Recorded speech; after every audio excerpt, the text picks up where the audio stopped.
Minute Papillon, c'est l'histoire. Il était une fois une petite mouche qui s'appelait Patouche. Elle habitait une bicoque plutôt cracra où elle ne devait pas souvent faire le ménage. Mais comme elle n'était pas d'une nature propre et ordonnée, elle s'en accommodait très bien. Patouche ne faisait jamais sa toilette.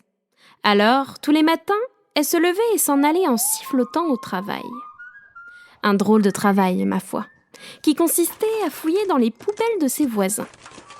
Elle dénichait toujours au milieu des détritus de vieux bibelots pour décorer son intérieur et un tas d'autres bricoles qu'elle retapait. Une fois le devoir accompli, pour prendre son repas, elle s'installait sur de gros pâtés qui sentaient extrêmement mauvais et dans lesquels il valait mieux ne pas mettre les pieds.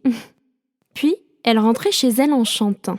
« Je m'appelle Patouche, c'est pas ma faute si j'ai l'air louche.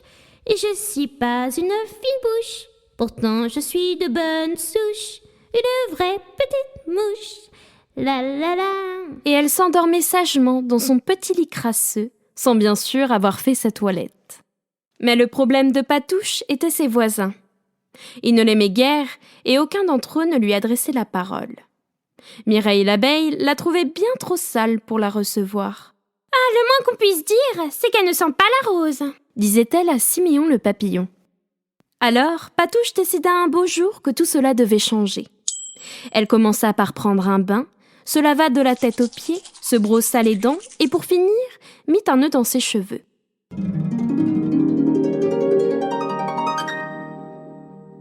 Patouche, qui ne ressemblait plus vraiment à une vilaine mouche, devint plus fréquentable aux yeux de ses voisins. Il faut savoir qu'elle avait renoncé à fouiller les poubelles et qu'elle ne mangeait plus de ces choses qui sentent affreusement mauvais et dont il ne faut pas parler en société.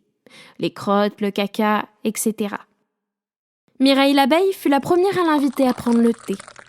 Patouche mangea beaucoup de miel, but tout le thé et essuya ses pattes toutes collantes sur la nappe de Mireille. Ensuite, ce fut Siméon le papillon qui la reçut. Pour l'occasion, il fit un gâteau de pollen. Patouche mangea sa part, celle de Siméon, et puis tout le reste du gâteau. Quand Mireille rencontrait Siméon, il parlait bien sûr de Patouche. « Cette mouche n'a pas de manière, et elle ne sait pas se tenir à table. Je vous l'avais bien dit, chère voisine. Même propre, les mouches restent toujours sales. » Ils décidèrent de ne plus inviter Patouche. Comme notre pauvre mouche voulait plaire coûte que coûte à ses voisins, elle se mit à les imiter en butinant les fleurs du jardin. Un jour, elle fit la connaissance d'une autre mouche. Elle venait de la ville et s'appelait Nitouche. En voyant Patouche le nez dans les fleurs, elle éclata de rire. « Je n'ai jamais vu de moucheron aussi ridicule et qui sentent aussi bon, » fit-elle en faisant une grimace. « Allez, viens, je t'invite dans mon restaurant préféré. Ils ont toujours des poubelles pleines de choses délicieusement dégoûtantes. » Depuis, Patouche se moque bien de ses anciens voisins. Elle habite la ville avec Nitouche et a repris ses bonnes vieilles habitudes. Alors, si vous ne voulez pas la déranger, rien de plus simple. Ne mettez pas les pieds dans ces choses qui sentent extrêmement mauvais et que les toutous déposent sur les trottoirs.